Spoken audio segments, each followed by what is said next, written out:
ਜਦੋਂ ਸਾਨੂੰ ਸੀਨ ਦੱਸਦੇ ਸੀ ਟੈਲੀਵਿਜ਼ਨ ਤੇ ਨਿਊਜ਼ ਸਾਰੇ ਹਰੇਕ ਨਿਊਜ਼ ਚੈਨਲ 'ਚ ਦਿਖਾ ਰਹੇ ਸੀ ਕਿ ਜੋ ਮਾੜੀ ਹਾਲਾਤ ਆਪਣੇ ਖਾਸ ਤੌਰ ਤੇ ਦਿੱਲੀ 'ਚ ਹੋ ਰਹੀ ਸੀ ਤਾਂ ਉਹਦੇ ਵਿੱਚ ਸਾਰਿਆਂ ਨੂੰ ਦੁੱਖ ਫੀਲ ਹੋਇਆ ਕਿ ਕੁਛ ਨਾ ਕੁਛ ਕਰਨਾ ਚਾਹੀਦਾ ਆ। Here we are, about to load the equipment on board, so thank you ever so much everybody. It's a real pleasure. I'm really humbled that I'm flying these today, so thank you ever so much, Casa Aid and Virgin Atlantic, everybody who supported it. Thank you. ਮੈਂ phone ਰੱਖਿਆ ਉਸੇ ਵੇਲੇ ਮੈਂ email ਭੇਜੇ ਆਪਣੇ managers ਨੂੰ leadership team ਨੂੰ ਤਾਂ ਮੈਂ ਹੈਰਾਨ ਰਹਿ ਗਿਆ ਹਰਦੀਪ ਸਿੰਘ ਜੀ ਕਿ ਕੁਛ ਮਿੰਟਾਂ 'ਚ ਉਹਨਾਂ ਦਾ ਜਵਾਬ ਆ ਗਿਆ ਕਿ Jaspal yes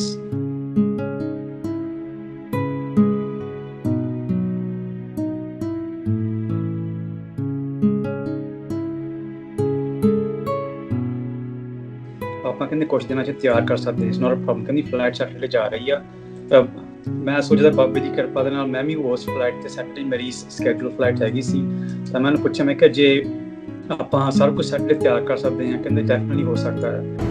Hi everyone, we're all on board and joining me tonight with this very priceless cargo. We've got Captain Ian McCombie, absolute legend.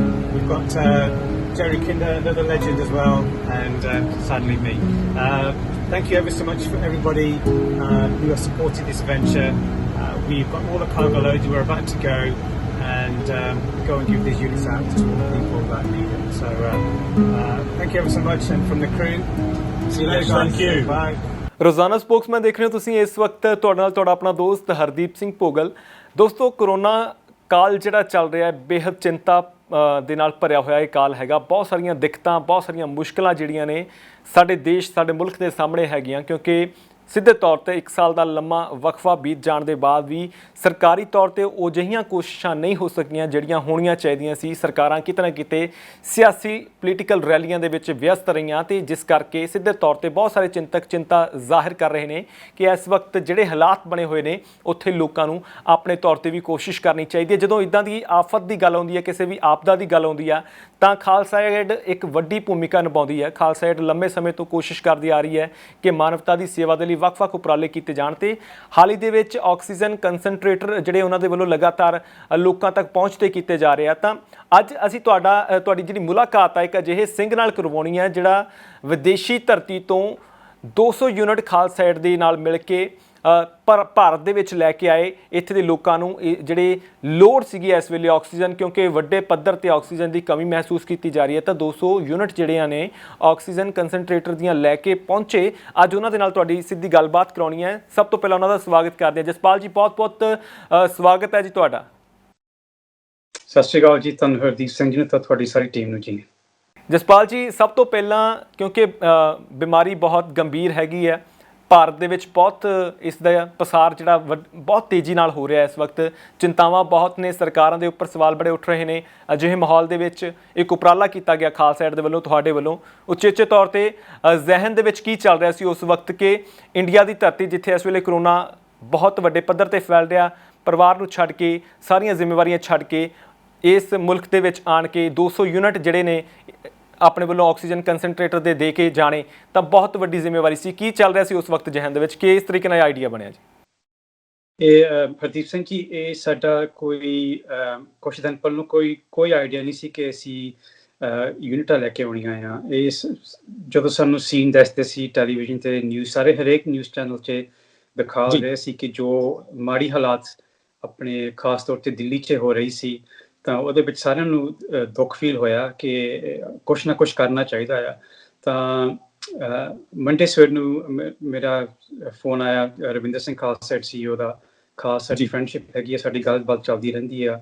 ਸੋ ਉਹਨਾਂ ਨੇ ਮੈਨੂੰ ਪੁੱਛਿਆ ਕਿ ਜਸਪਾਲ ਸਿੰਘ ਜੀ ਕਿ ਆਪਾਂ ਕੁਛ ਸੇਵਾ ਕਰਨਾ ਚਾਹੁੰਦੇ ਹਾਂ ਕਿਸ ਤਰ੍ਹਾਂ ਕਰੀਏ ਸਾਨੂੰ ਯੂਨਿਟਾਂ ਮਿਲ ਰਹੀਆਂ ਆ ਕੰਸਨਟ੍ਰੇਸ਼ਨ ਮਸ਼ੀਨਾਂ ਦੀਆਂ ਤਾਂ ਅਸੀਂ ਕਿਸ ਤਰ੍ਹਾਂ ਸੇਵਾ ਕਰ ਸਕਦੇ ਹਾਂ ਜੇ ਕੋਈ ਤੁਸੀਂ ਹੈਲਪ ਕਰ ਸਕਦੇ ਹਾਂ ਕਰਕੇ ਉਹਨਾਂ ਨੂੰ ਪਤਾ ਸੀ ਮੈਂ ਪਾਇਲਟ ਹੈਗਾ ਮੈਂ ਵਰਜਨ ਐਟਲਾਂਟਿਕ ਵਾਸਤੇ ਮੇਰੀ ਨੌਕਰੀ ਹੈਗੀ ਸੀ। ਸੋ ਮੈਂ ਕਿਹਾ ਰਵਿੰਦਰ ਸਿੰਘ ਜੀ ਡੈਫੀਨਿਟਲੀ ਆਪਾਂ ਕੁਛ ਕਰਨਾ ਚਾਹੀਦਾ। ਸੋ ਮੈਂ ਕਿਹਾ ਮੈਨੂੰ ਟਾਈਮ ਦਿਓ ਤਾਂ ਮੈਨੂੰ ਆਪਣੀ ਡਾਇਰੈਕਟਰਸ ਵਗੈਰਾ ਜਿਹੜੀ ਲੀਡਰਸ਼ਿਪ ਟੀਮ ਸਾਡੀ ਹੈਗੀ ਆ ਉਹਨਾਂ ਨੂੰ ਮੈਨੂੰ ਰੀਚ ਆਊਟ ਕਰ ਲੈਂਦੋ ਸੋ ਪਤਾ ਕਰੀਏ ਜੇ ਆਪਾਂ ਕੁਛ ਕਰ ਸਕਦੇ ਹਾਂ। ਮੈਂ ਫੋਨ ਰੱਖਿਆ ਉਸੇ ਵੇਲੇ ਮੈਂ ਈਮੇਲ ਭੇਜੇ ਆਪਣੇ ਮੈਨੇਜਰਸ ਨੂੰ ਲੀਡਰਸ਼ਿਪ ਟੀਮ ਨੂੰ ਤਾਂ ਮੈਂ ਹੈਰਾਨ ਰਹਿ ਗਿਆ ਹਰਦੀਪ ਸਿੰਘ ਜੀ ਕਿ ਕੁਛ ਮਿੰਟਾਂ 'ਚ ਉਹਨਾਂ ਦਾ ਜਵਾਬ ਆ ਗਿਆ ਕਿ Jaspal yes we definitely want to help, ਤਾਂ ਸਾਨੂੰ ਦੱਸੋ ਤੁਸੀਂ ਕੀ ਲੈ ਕੇ ਜਾਣਾ ਚਾਹੁੰਦੇ ਆ। ਉਸੇ ਵੇਲੇ ਰਵਿੰਦਰ ਸਿੰਘ ਨੂੰ ਮੁੜ ਕੇ ਫੋਨ ਕੀਤਾ। ਸੋ ਇਸੇ ਚੱਕਰ ਵਿੱਚ ਸਾਡੀਆਂ ਗੱਲਾਂ ਬਾਤਾਂ ਹੁੰਦੀਆਂ ਰਹੀਆਂ, ਬਹੁਤ ਖਾਲਸਾ ਏਡ ਦੇ ਨਾਲ, ਤਾਂ ਵਰਜਨ ਐਟਲਾਂਟਿਕ ਦੇ ਨਾਲ। ਤਾਂ ਮੈਂ ਹੈਰਾਨ ਰਹਿ ਗਿਆ ਦੀ ਸਮਝੀ ਇੰਨੀ ਸਪੋਰਟ, ਇੰਨੀ ਸ਼ਰਧਾ ਸੰਗਤ ਵੱਲੋਂ, UK ਪਬਲਿਕ ਵੱਲੋਂ, ਸਾਰੀ ਟੀਮ ਵੱਲੋਂ, ਵਰਜਨ ਐਟਲਾਂਟਿਕ ਵਿੱਚ ਸਾਰਿਆਂ ਨੇ ਇੰਨੀ ਕੋਸ਼ਿਸ਼ ਕੀਤੀ ਕਿ ਜਲਦੀ ਤੋਂ ਜਲਦੀ ਆਪਾਂ ਕਰੀਏ ਨਾ, ਕਰਕੇ ਨੋਰਮਲੀ ਇਹ ਚੀਜ਼ਾਂ ਲੌਜਿਸਟਿਕਲੀ ਤੁਹਾਨੂੰ ਵੀ ਪਤਾ ਹੈਗਾ ਕਿ ਟਾਈਮ ਬਹੁਤ ਮੁਸ਼ਕਿਲ ਲੱਗਦਾ, ਬਹੁਤ ਸਮਾਂ ਲੱਗ ਜਾਂਦਾ। ਜੀ ਜੀ ਇਹ ਸੀ ਕਿ ਘੱਟੋ ਘੱਟ 2-3 ਹਫ਼ਤੇ ਲੱਗ ਜਾਣੇ ਆ। ਜਦੋਂ ਫਿਰ ਮੈਂ ਆਪਣੀ ਮੈਨੇਜਰ ਨਾਲ ਗੱਲ ਕੀਤੀ, ਕਹਿੰਦੇ ਆਪਾਂ ਕਹਿੰਦੇ ਕੁਛ ਦਿਨਾਂ 'ਚ ਤਿਆਰ ਕਰ ਸਕਦੇ, ਇਟਸ ਨੋਟ ਅ ਪ੍ਰੋਬਲਮ। ਕਹਿੰਦੀ ਫਲਾਈਟ ਸੈਟਰਡੇ ਜਾ ਰਹੀ ਆ। ਮੈਂ ਸੋਚਦਾ ਬਾਬੇ ਦੀ ਕਿਰਪਾ ਦੇ ਨਾਲ ਮੈਂ ਵੀ ਉਸ ਫਲਾਈਟ 'ਤੇ ਸੈਟਰਡੇ ਮੇਰੀ ਸਕੈਜੂਲ ਫਲਾਈਟ ਹੈਗੀ ਸੀ। ਤਾਂ ਮੈਂ ਉਹਨੂੰ ਪੁੱਛਿਆ, ਮੈਂ ਕਿਹਾ ਜੇ ਆਪਾਂ ਸਾਰਾ ਕੁਛ ਸੈਟਰਡੇ ਤਿਆਰ ਕਰ ਸਕਦੇ ਹਾਂ? ਕਹਿੰਦੇ ਡੈਫੀਨਿਟਲੀ ਹੋ ਸਕਦਾ ਹੈ। ਉਹਨਾਂ ਨੇ ਸਾਰਾ ਕੁਛ ਫਾਸਟ ਟਰੈਕ ਕੀਤਾ, ਸਾਰਾ ਕੁਛ ਫਰੋਮ ਕਰਕੇ ਜਿਹੜੀ ਹੈਂਡਲਿੰਗ ਹੁੰਦੀ ਆ ਕਾਰਗੋ ਦੀ, ਉਹ ਸਪੈਸ਼ਲਿਸਟ ਕੰਪਨੀ ਕਰਨੀ ਪੈਂਦੀ ਆ। ਤਾਂ ਉਹਨਾਂ ਨੇ ਸਾਰਾ ਖਰਚ ਮਾਫ ਕਰ ਦਿੱਤਾ, ਵਰਜਨ ਨੇ ਸਾਰਾ ਖਰਚ ਮਾਫ ਕਰ ਦਿੱਤਾ। ਸੋ ਰਲ ਮਿਲ ਕੇ ਤੁਸੀਂ ਦੇਖੇ ਹੋਣੇ ਆ ਖਾਲਸਾ ਏਡ ਦੇ ਵੇਅਰਹਾਊਸ ਦੇ ਵਿੱਚ ਕਿੰਨੀ ਸੰਗਤ ਨੇ ਆ ਕੇ ਆਪਣੀ ਕੀਮਤੀ ਟਾਈਮ ਕੱਢ ਕੇ ਉਹਨਾਂ ਨੇ ਸੇਵਾ ਕੀਤੀ, ਸਾਰੀ ਯੂਨਿਟਾਂ ਤਿਆਰ ਕਰਨੀਆਂ।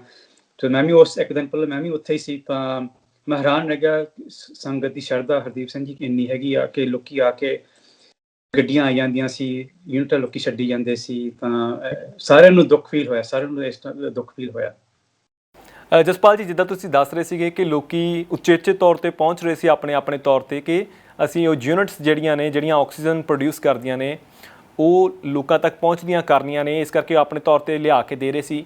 ਤੁਸੀਂ ਸਿਰਫ 200 ਯੂਨਿਟ ਹਲੇ ਫਿਲਹਾਲ ਦੀ ਘੜੀ ਦੱਸ ਰਹੇ ਹੋ ਕਿ ਲੈ ਕੇ ਆਏ ਹੋ, ਹੋਰ ਵੀ ਲਿਆ ਰਹੇ ਸੀਗੇ? ਸੰਗਤ ਹੋਰ ਵੀ ਇਹ ਸੇਵਾ ਕਰ ਰਹੀ ਸੀ ਹਲੇ, ਜਾਂ ਇਸ ਵਕਤ ਮੌਕਾ ਹੀ ਸਿਰਫ ਇੰਨਾ ਬਣਿਆ ਕਿ 200 ਯੂਨਿਟ ਹੀ ਅਲਾਓ ਕੀਤੀਆਂ ਗਈਆਂ, ਜਾਂ ਹੋਰ ਵੀ ਲਿਆਉਣ ਦਾ ਇਰਾਦਾ ਸੀਗਾ? ਮੌਕਾ ਤਾਂ ਇਹੀ ਇਸ ਟਾਈਮ ਤੇ ਬਣਿਆ ਸੀ ਕਿ ਸਿਰਫ 200 ਯੂਨਿਟਾਂ ਕਰਕੇ ਕਪੈਸਿਟੀ ਉਸ ਫਲੈਟ ਤੇ ਇੰਨੀ ਸੀ ਨਾ।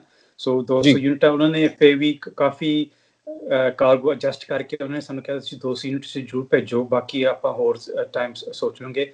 ਪਰ ਸੰਗਤ ਵੱਲੋਂ ਹਰਦੀਪ ਸਿੰਘ ਜੀ ਕਾਫੀ ਕਮਿਟਮੈਂਟ ਆਈਆਂ ਆ। ਸੋ ਤਕਰੀਬਨ 300 ਹੋਰ ਯੂਨਿਟਾਂ ਆਪਣੀ UK ਵੱਲੋਂ।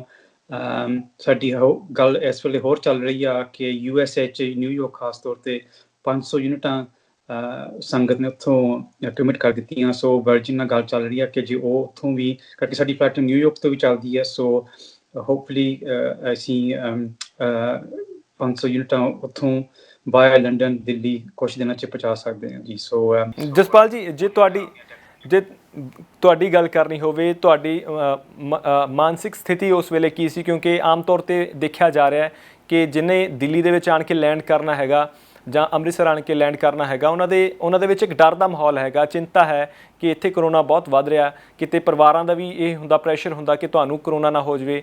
ਪਰਿਵਾਰ ਵੀ ਨਹੀਂ ਚਾਹੁੰਦੇ ਹੁੰਦੇ ਕਿ ਅਸੀਂ ਆਪਣੇ ਜੀ ਨੂੰ ਗਵਾਈਏ ਇਸ ਬਿਮਾਰੀ ਦੇ ਆਲਮ ਦੇ ਨਾਲ। ਤਾਂ ਉਸ ਵੇਲੇ ਮਾਨਸਿਕ ਸਥਿਤੀ ਕਿਹੋ ਜਿਹੀ ਸੀ ਤੁਹਾਡੀ? ਕਿਸ ਤਰੀਕੇ ਨਾਲ ਤੁਸੀਂ ਆਪਣੇ ਆਪ ਨੂੰ ਤਿਆਰ ਕੀਤਾ ਵੀ ਹਾਂ ਇਹ ਕੰਮ ਬੇਹੱਦ ਜ਼ਰੂਰੀ ਹੈਗਾ, ਮਾਨਵਤਾ ਦੀ ਸੇਵਾ ਦਾ ਹੈਗਾ? ਇਹ ਹਰਦੀਪ ਸਿੰਘ ਕਿੱਦਾਂ ਸਮਝਾਈਏ? ਇਹ ਤਾਂ ਜਦੋਂ ਤੁਸੀਂ ਕਿਸੇ ਨੂੰ ਦੁੱਖ ਵਿੱਚ ਦੇਖਦੇ ਆ, ਤੁਸੀਂ ਆਪਣਾ ਨਹੀਂ ਦੇਖਣਾ ਹੈਗਾ ਕਿ ਮੈਨੂੰ ਕੁਛ ਹੋ ਜਾਵੇ, ਹੈ ਨਾ। ਤਾਂ ਆਪਾਂ ਖਾਲਸਾ ਏਡ ਦਾ ਮੈਸੇਜ ਕਿ ਜੋ ਭਾਈ ਕਨ੍ਹਈਆ ਜੀ ਨੇ ਕੀਤਾ ਨਾ, ਜੋ ਉਹਨਾਂ ਨੇ ਸੇਵਾ ਕੀਤੀ, ਆਪਾਂ ਉਸ ਹਿਸਾਬ ਨਾਲ ਮਨ ਵਿੱਚ ਸ਼ਰਧਾ ਲਿਆਉਣੀ ਚਾਹੀਦੀ ਆ ਕਿ ਮੈਂ ਵੀ ਇਸ ਤਰ੍ਹਾਂ ਸੇਵਾ ਕਰਨੀ, ਜੋ ਮਰਜ਼ੀ ਮੈਨੂੰ ਹੋਵੇ ਨਾ। ਪਰ ਬਾਬੇ ਦੀ ਕਿਰਪਾ ਨਾਲ ਸਾਡੀ ਵੀ ਇੱਥੇ ਵੈਕਸੀਨੇਸ਼ਨ ਹੋ ਗਈ ਸੀ। ਤਾਂ ਸੇਫਟੀ ਕੰਪਨੀ ਵਾਸਤੇ ਸਾਡੀ ਟੈਸਟਿੰਗ ਹੁੰਦੀ ਰਹਿੰਦੀ ਆ। ਜਾਣ ਤੋਂ ਪਹਿਲਾਂ 1 ਘੰਟਾ ਪਹਿਲਾਂ ਜਹਾਜ਼ 'ਚ ਬੈਠਣ ਦੀ ਸਾਡੀ ਟੈਸਟਿੰਗ ਹੋਈ ਆ।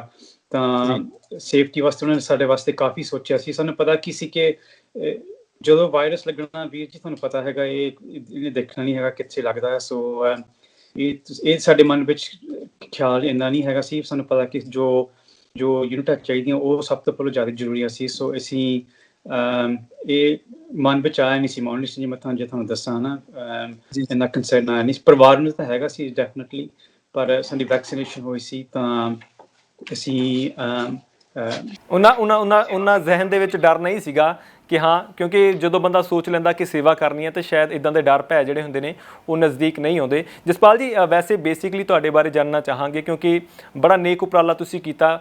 ਇੱਕ ਰਾਸਤਾ, ਇੱਕ ਜ਼ਰੀਆ ਬਣਦਾ ਹੁੰਦਾ ਕਿ ਆਹ ਵਿਅਕਤੀ ਦੇ ਥਰੂ ਪਰਮਾਤਮਾ ਨੇ ਇਹ ਵਾਲੀ ਸੇਵਾ ਲੈਣੀ ਆ, ਤੁਹਾਡੇ ਤੋਂ ਲਈ ਹੈ। ਬੇਸਿਕਲੀ ਤੁਹਾਡਾ ਪਰਿਵਾਰ ਕਿੱਥੋਂ ਹੈਗਾ? ਇੰਗਲੈਂਡ ਦੇ ਵਿੱਚ ਜੰਮ ਪਲੋ ਜਾਂ ਭਾਰਤ ਦੇ ਵਿੱਚ ਜਨਮ ਹੋਇਆ, ਪੰਜਾਬ ਦੇ ਵਿੱਚ ਜਨਮ ਹੋਇਆ ਤੁਹਾਡਾ? ਸੋ ਮੈਂ ਪਹਿਲਾ ਜਨਰੇਸ਼ਨ ਯੂਕੇ ਦਾ, ਸੋ ਮੇਰਾ ਜਨਮ ਇੱਥੇ ਹੋਇਆ ਸੀ। ਸਾਡੇ ਮਾਤਾ ਪਿਤਾ ਜੀ ਪਿੱਛੇ ਜਲੰਧਰ ਕੁੱਕੜ ਪਿੰਡ ਦੇ ਅਸੀਂ ਹੈਗੇ ਹਾਂ ਜੀ। ਤਾਂ ਉਹ 60s ਵਿੱਚ ਆਏ ਸੀ, ਸੋ ਇੱਥੇ ਮੇਰਾ ਜਨਮ ਹੋਇਆ ਸੀ। ਤਾਂ ਉਹਨਾਂ ਨੇ ਕਾਫੀ ਧੱਕੇ ਖਾਧੇ ਜਦੋਂ ਆਏ। ਪਹਿਲੀਆਂ 'ਚ ਸਾਰੇ ਜਿਹੜੇ ਪਹਿਲੇ ਆਏ ਸੀ ਕਾਫੀ ਧੱਕੇ ਖਾਧੇ, ਬਹੁਤ ਡਿਸਕ੍ਰਿਮੀਨੇਸ਼ਨ ਹੋਈ ਸੀ ਤਾਂ ਜੋਬਸ ਤੇ ਵਗੈਰਾ। ਸੋ ਪਰ ਹੌਲੀ ਤਰੱਕੀ ਕਰਕੇ ਉਹਨਾਂ ਦੇ ਸਿਰ ਤੇ ਅਸੀਂ ਹੁਣ ਉਹਨਾਂ ਕਰਕੇ ਅਸੀਂ ਇੰਨੀ ਵਧੀਆ ਨੌਕਰੀ ਕਰ ਰਹੇ, ਕਰਕੇ ਸਾਡੇ ਮਾਤਾ ਪਿਤਾ ਜੀ ਨੇ ਬੜਾ ਜ਼ੋਰ ਲਾਇਆ ਸੀ ਕਿ ਪੜ੍ਹਾਈ ਵੱਲ ਧਿਆਨ ਦੇਣਾ। ਸੋ ਹੁਣ ਜੋਬ ਵਧੀਆ ਮਿਲੀ ਆ। ਸੋ ਜਦੋਂ ਜੋਬ ਵਧੀਆ ਮਿਲਦੀ ਤੁਹਾਡੀ ਰਿਸਪੋਂਸਿਬਿਲਿਟੀ ਵੀ ਹੁੰਦੀ ਹਰਦੀਪ ਸਿੰਘ ਜੀ ਕਿ ਤੁਸੀਂ ਉਸ ਜੋਬ ਦੇ ਨਾਲ ਕੋਈ ਚੰਗਾ ਕੰਮ ਵੀ ਨਾਲ ਕਰੋ। ਸੋ ਆਪਣੇ ਧਰਮ ਵਿੱਚ ਲਿਖਿਆ ਨਾ ਕਿ ਤੁਸੀਂ 10 ਨਾਵਾਂ ਦੀ ਕਿਰਤ ਕਰਨੀ ਆ। ਸੋ ਹੋਪਫੁਲੀ ਇਸ ਸੇਵਾ ਵਿੱਚ ਮਹਾਰਾਜ ਮਨਜ਼ੂਰ ਕਰੇ। ਤਾਂ ਇੱਕ ਮੈਂ ਗੱਲ ਤੁਹਾਨੂੰ ਜ਼ਰੂਰ ਕਹਿਣਾ ਚਾਹੁੰਦਾ ਕਿ ਨਾ ਤੁਸੀਂ ਕੁਐਸਚਨ ਮੈਨੂੰ ਪਹਿਲਾਂ ਪੁੱਛਿਆ ਸੀ ਹਰਦੀਪ ਸਿੰਘ ਜੀ ਕਿ ਤੁਹਾਡੇ ਮਨ ਵਿੱਚ ਕੀ ਸੀ ਜਦੋਂ ਇਹ ਸੇਵਾ ਕਰਨੀ ਹੈ ਨਾ। ਮੇਰੇ ਵਾਸਤੇ ਜੋ ਮੈਂ ਕੀਤਾ ਨਾ ਉਹ ਸਾਰਿਆਂ ਨਾਲ ਸਿੰਪਲ ਚੀਜ਼ ਸੀ ਜਿਹੜੀ ਇਸ ਟਾਈਮ ਤੇ ਸਾਡੀ ਖਾਲਸਾ ਏਡ ਇੰਡੀਆ ਟੀਮ ਸੇਵਾ ਕਰ ਰਹੀ ਹੈ ਨਾ ਔਨ ਦਾ ਗਰਾਊਂਡ। ਉਹਨਾਂ ਵਾਸਤੇ ਬਹੁਤ ਰਿਸਕੀ ਕੰਮ ਹੈਗਾ ਇਸ ਟਾਈਮ ਤੇ, ਕਰਕੇ ਉਹ ਜਾਂਦੇ ਹੈਗੇ ਆਪਣੇ ਅਮਰਪ੍ਰੀਤ ਹੁਣੀ ਸਾਰੀ ਖਾਲਸਾ ਏਡ ਇੰਡੀਆ ਟੀਮ ਵਾਲੀ ਨੇ, ਉਹ ਜਾ ਰਹੇ ਆ ਕਿ ਜਿੱਥੇ ਕਰੋਨਾ ਵਾਇਰਸ ਵਧਿਆ ਆ ਕਰਕੇ ਉੱਥੇ ਮਸ਼ੀਨਾਂ ਦੀ ਜ਼ਿਆਦਾ ਲੋੜ ਹੈ ਨਾ। ਸੋ ਉਹ ਰਿਸਕ ਸਮਾਂ ਸਾਡੇ ਨਾਲੋਂ ਜ਼ਿਆਦਾ ਲੈਂਦੇ ਆ। ਸੋ ਉਹਨਾਂ ਬਾਰੇ ਆਪਾਂ ਨੂੰ ਸੋਚਣਾ ਚਾਹੀਦਾ ਹੈ ਨਾ ਕਿ ਉਹਨਾਂ ਵਾਸਤੇ ਆਪਾਂ ਸਾਰੇ ਅਰਦਾਸ ਕਰੀਏ ਕਿ ਮਹਾਰਾਜ ਉਹਨਾਂ ਨੂੰ ਚੜ੍ਹਦੀ ਕਲਾ ਵਿੱਚ ਰੱਖਣ।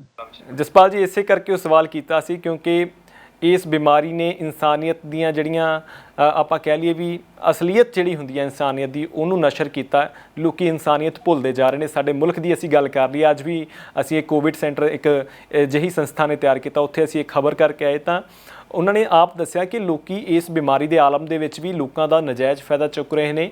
ਜੇ 23 ਸੈਕਟਰ ਤੋਂ 32 ਸੈਕਟਰ ਦੇ ਹਸਪੀਟਲ ਵੀ ਜਾਣਾ ਤਾਂ ਉੱਥੇ ਵੀ 1500 ਰੁਪਈਆ ਉਹਨਾਂ ਤੋਂ ਵਸੂਲ ਲਿਆ ਜਾਂਦਾ। ਜੇ ਉੱਥੋਂ ਜ਼ੀਰਕਪੁਰ ਤੱਕ ਜਾਣਾ ਤਾਂ 3200 ਰੁਪਈਆ ਵਸੂਲ ਲਿਆ ਜਾਂਦਾ। ਤਾਂ ਇੱਦਾਂ ਦੇ ਹਾਲਾਤ ਨੇ। ਇਨਸਾਨੀਅਤ ਕਿਤੇ ਨਾ ਕਿਤੇ ਮਰਦੀ ਜਾ ਰਹੀ ਹੈ ਅਤੇ ਉਹਦੇ ਵਿੱਚ ਆਸ ਦੀ ਕਿਰਨ ਜਗਾਉਣਾ ਬਹੁਤ ਜ਼ਰੂਰੀ ਹੈਗਾ। ਅਤੇ ਜਦੋਂ ਇੱਦਾਂ ਦੇ ਸਵਾਲ ਹੁੰਦੇ ਨੇ ਉਹਨਾਂ ਦਾ ਕਾਰਨ ਇਹੀ ਹੁੰਦਾ ਕਿ ਇੱਕ ਪਾਸੇ ਤਾਂ ਇਨਸਾਨੀਅਤ ਮਰਦੀ ਜਾ ਰਹੀ ਹੈ, ਲੋਕ ਇਸ ਬਿਮਾਰੀ ਦੇ ਆਲਮ ਦੇ ਵਿੱਚ ਵੀ ਲੋਕਾਂ ਦਾ ਨਜਾਇਜ਼ ਫਾਇਦਾ ਚੁੱਕ ਰਹੇ ਨੇ, ਅਤੇ ਦੂਜੇ ਪਾਸੇ ਖਾਲਸਾ ਏਡ ਜਾਂ ਤੁਹਾਡੇ ਵਰਗੇ ਸੱਜਣ ਨੇ ਜਿਹੜੀ ਆਪਣੀ ਜਾਨ ਨੂੰ ਜੋਖਿਮ ਦੇ ਵਿੱਚ ਪਾ ਕੇ ਅਮਰਪ੍ਰੀਤ ਦੀ ਅਸੀਂ ਗੱਲ ਕਰ ਲਈਏ, ਉਹਨਾਂ ਦੀ ਗੱਲ ਕਰ ਲਈਏ, ਜਿੰਨੀ ਵੀ ਟੀਮ ਹੈਗੀ ਲਗਾਤਾਰ ਗਰਾਊਂਡ 'ਤੇ ਕੰਮ ਕਰ ਰਹੀ ਹੈ।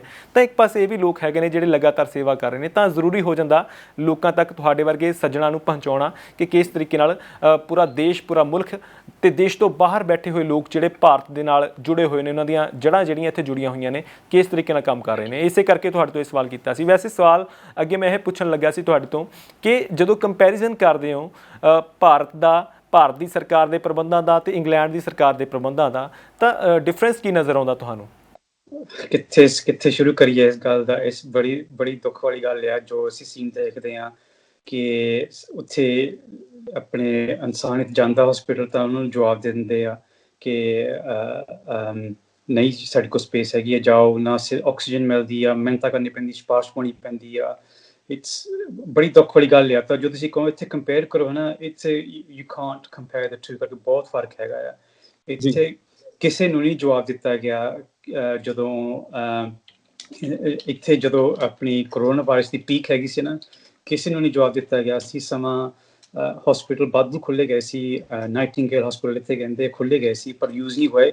ਪਰ ਫਿਰ ਵੀ ਇਹਨਾਂ ਦੀ ਕਪੈਸਿਟੀ ਹੈਗੀ ਸੀ। ਪਰ ਤੁਸੀਂ ਜੇ ਕਹਿੰਦੇ ਆ, ਬੜੀ ਦੁੱਖ ਵਾਲੀ ਗੱਲ ਆ ਜਦੋਂ ਆਕਸੀਜਨ ਪ੍ਰਾਈਸਾਂ ਦੀਆਂ ਇੰਨੀ ਵੱਧ ਗਈਆਂ ਆ, ਇਕੁਇਪਮੈਂਟ ਦੀ ਵੱਧ ਗਈਆਂ ਆ। ਇਹ ਬੜਾ ਦੁੱਖ ਲੱਗਦਾ ਆ ਸਾਨੂੰ ਵੀ। ਕਈ ਅਮਰਪ੍ਰੀਤ ਤੁਹਾਨੂੰ ਦੱਸੂਗਾ ਕਈ ਫੋਨ ਆਉਂਦੇ ਆ ਕਿ ਸਾਨੂੰ ਯੂਨਿਟ ਹੈ ਜਦੋਂ ਜਸਟ ਇਨ ਕੇਸ ਸਾਡਾ ਕਰੋਨਾ ਵਾਇਰਸ ਹੋ ਜਾਵੇ। ਇਹ ਨਹੀਂ ਹੈਗਾ ਕਿ ਯੂਨਿਟ ਉੱਥੇ ਭੇਜੋ ਜਿੱਥੇ ਲੋੜ ਹੈ ਨਾ। ਸੋ ਇਹ ਕੰਪੈਰੀਜ਼ਨ ਤਾਂ ਚਲੋ ਪਾਪੂਲੇਸ਼ਨ ਸਾਡੀ ਥੋੜ੍ਹੀ ਘੱਟ ਹੈਗੀ ਆ, ਉੱਥੇ ਇੰਡੀਆ ਜ਼ਿਆਦਾ ਹੈਗੀ ਆ, ਪਰ ਜਿਹੜੀ ਥੋੜੀ ਸੈਕੰਡ ਥਰਡ ਵੇਵ ਆਈ ਹੈ ਨਾ, ਇਹਦਾ ਤੁਸੀਂ ਵੈਰੀ ਹਾਰਡ ਟੂ ਐਕਸਪਲੇਨ ਕਿਉਂ ਇਹਨਾਂ ਨੇ ਸੋਸ਼ਲ ਡਿਸਟੈਂਸਿੰਗ, ਮਾਸਕਸ ਵਗੈਰਾ ਸਾਰੇ ਕਰਕੇ ਮੈਂ ਵੀ ਕੁਛ ਮਹੀਨੇ ਆਉਂਦਾ ਜਾਂਦਾ ਰਿਹਾ ਦਿੱਲੀ ਵਿੱਚ, ਤਾਂ ਮੈਂ ਹੈਰਾਨ ਰਹਿ ਗਿਆ ਸੀ ਕਿ ਮਾਸਕ ਘੱਟੇ ਪਾਉਂਦਾ ਆ, ਸੋਸ਼ਲ ਡਿਸਟੈਂਸਿੰਗ ਕਰਕੇ। ਸਰਕਾਰ ਨੇ ਕਹਿਤਾ ਸੀ ਕਹਿੰਦੇ ਕਰੋਨਾ ਵਾਇਰਸ ਹੀ ਜਾਊਗਾ ਸਾਡੇ ਪਾਸੇ ਤਾਂ ਫਿਨਿਸ਼ ਹੈ। ਅਤੇ ਜਸਪਾਲ ਜੀ ਜਦੋਂ ਅਸੀਂ ਗੱਲ ਕਰਦੇ ਹਾਂ ਕੰਪੇਅਰ ਤੁਸੀਂ ਕਰਨਾ ਕਹਿੰਦੇ ਬੜਾ ਮੁਸ਼ਕਿਲ ਹੈਗਾ, ਬੜੀ ਹਾਲਾਤ ਡਿਫਰੈਂਟ ਹੈਗੇ ਨੇ। ਸਰਕਾਰਾਂ, ਇੰਗਲੈਂਡ ਦੀ ਸਰਕਾਰ ਆਪਣੇ ਹਿਸਾਬ ਨਾਲ ਆਪਣੇ ਲੋਕਾਂ ਦੀ ਜਾਨ ਬਚਾਉਣ ਦੇ ਵਿੱਚ ਲੱਗੀ ਹੋਈ ਹੈ ਤੇ ਦੂਜੇ ਪਾਸੇ ਸਾਡੇ ਮੁਲਕ ਦੀ ਸਰਕਾਰ ਦਾ ਜਦੋਂ ਅਸੀਂ ਜ਼ਿਕਰ ਕਰਦੇ ਹਾਂ ਤਾਂ ਬਹੁਤ ਸਾਰੇ ਲੋਕ ਚਿੰਤਾ ਜ਼ਾਹਿਰ ਕਰਦੇ ਨੇ ਕਿ ਇਸ ਬਿਮਾਰੀ ਦੇ ਆਲਮ ਦੇ ਵਿੱਚ ਵੀ ਵੱਡੀਆਂ ਰੈਲੀਆਂ ਕੀਤੀਆਂ ਜਾਂਦੀਆਂ ਰਹੀਆਂ, ਵੱਡੇ ਪ੍ਰੋਗਰਾਮ ਸਮਾਗਮ ਜਿਹੜੇ ਧਾਰਮਿਕ ਹੁੰਦੇ ਰਹੇ ਤਾਂ ਉਹਦੇ ਕਰਕੇ ਚਿੰਤਾਵਾਂ ਬਹੁਤ ਵੱਡੇ ਪੱਧਰ ਤੇ ਹੁੰਦੀਆਂ ਰਹੀਆਂ। IPL ਵਰਗੇ ਮੈਚ ਹੁੰਦੇ ਰਹੇ ਤਾਂ ਉਹ ਵੀ ਹੁਣ ਕਿਤੇ ਨਾ ਕਿਤੇ ਇਸ ਬਿਮਾਰੀ ਦੇ ਕਰਕੇ ਬੰਦ ਹੋਏ ਤਾਂ ਸਵਾਲ ਬਹੁਤ ਵੱਡੇ ਨੇ ਲੋਕਾਂ ਦੇ ਜ਼ਿਹਨ ਦੇ ਵਿੱਚ। ਅਖੀਰ ਤੇ ਤੁਸੀਂ ਜਿੰਨੇ ਵੀ ਸਰੋਤੇ, ਜਿੰਨੇ ਵੀ ਦਰਸ਼ਕ ਇਸ ਵਕਤ ਤੁਹਾਨੂੰ ਸੁਣ ਰਹੇ ਹੋਣਗੇ, ਦੇਖ ਰਹੇ ਹੋਣਗੇ, ਉਹਨਾਂ ਨੂੰ ਕੁਝ ਆਪਣੇ ਵੱਲੋਂ ਸੁਨੇਹਾ ਦੇਣਾ ਹੋਵੇ ਤੁਹਾਡੇ ਵੱਲੋਂ। ਮੇਰੇ ਵੱਲੋਂ ਇਹੀ ਸੁਨੇਹਾ ਹੈ ਸਾਰੇ ਤੁਹਾਡੇ ਸਪੋਰਟਰ ਨੂੰ, ਤੁਹਾਡੇ ਦਰਸ਼ਕਾਂ ਨੂੰ, ਸਾਰਿਆਂ ਨੂੰ ਇਹੀ ਆ, ਸਾਰੇ ਖਾਲਸਾ ਏਡ ਸਪੋਰਟਰ ਨੂੰ, ਕਿ ਜਿਹੜੀ ਟੀਮ ਸਾਡੀ ਖਾਲਸਾ ਏਡ ਇੰਡੀਆ ਇਸ ਟਾਈਮ ਤੇ ਸੇਵਾ ਕਰ ਰਹੀ ਆ ਗਰਾਊਂਡ ਲੈਵਲ ਤੇ, ਕਾਫੀ ਹਾਈ ਰਿਸਕ ਲੈਵਲ ਤੇ ਨਾ, ਕਿ ਉਹਨਾਂ ਵਾਸਤੇ ਤੁਸੀਂ ਪਲੀਜ਼ ਸੋਚੋ, ਉਹਨਾਂ ਦੀ ਸਪੋਰਟ ਕਰੋ ਮਾਇਆ ਤੌਰ ਤੇ। ਭਾਵੇਂ ਜੇ ਤੁਸੀਂ ਉਹਨਾਂ ਨੂੰ ਹੌਸਲਾ ਦਿਓ, ਅਰਦਾਸ ਕਰੋ, ਤਾਂ ਖਾਲਸਾ ਏਡ ਨੂੰ ਸਪੋਰਟ ਕਰੋ। ਭਾਵੇਂ ਖਾਲਸਾ ਏਡ ਨੂੰ, ਭਾਵੇਂ ਹੋਰ ਵੀ ਸੰਸਥਾ ਹੈਗੀਆਂ ਜਿਹੜੀਆਂ ਇਸ ਟਾਈਮ ਤੇ ਸੇਵਾ ਕਰ ਰਹੀਆਂ ਨਾ, ਪਰ ਉਹਨਾਂ ਬਾਰੇ ਸੋਚੋ। ਪਰ ਜ਼ਰੂਰ ਕੁਛ ਨਾ ਕੁਛ ਕਰੋ, ਆਪਣੀ ਦੱਸਣਾ ਉਹਦੀ ਕਿਰਤੋਂ ਨਾ ਤੁਸੀਂ ਕੁਛ ਕਰੋ, ਜੇ ਆਪਣਾ ਟਾਈਮ ਦਿਓ, ਜੇ ਆਪਣਾ ਦਸਵੰਧ ਦਿਓ, ਕੁਛ ਨਾ ਕੁਛ ਕਰੋ ਪਲੀਜ਼। ਕਰਕੇ ਇਸ ਟਾਈਮ ਦੀ ਸਿਰਫ ਕਰਕੇ ਖਾਲਸਾ ਏਡ ਤਾਂ ਸਿਰਫ ਇੱਕ ਟੀਮ ਹੈਗੀ ਹੈ ਨਾ, ਪਰ ਇਸ ਟਾਈਮ ਦੀ ਸਾਰੀ ਇੰਡੀਆ ਦੀ ਪ੍ਰੋਬਲਮ ਹੈਗੀ ਆ। ਸੋ ਆਪਾਂ ਸਾਰਿਆਂ ਨੂੰ ਰਲ ਮਿਲ ਕੇ ਕੁਛ ਨਾ ਕੁਛ ਕਰਨਾ ਚਾਹੀਦਾ ਹੈ।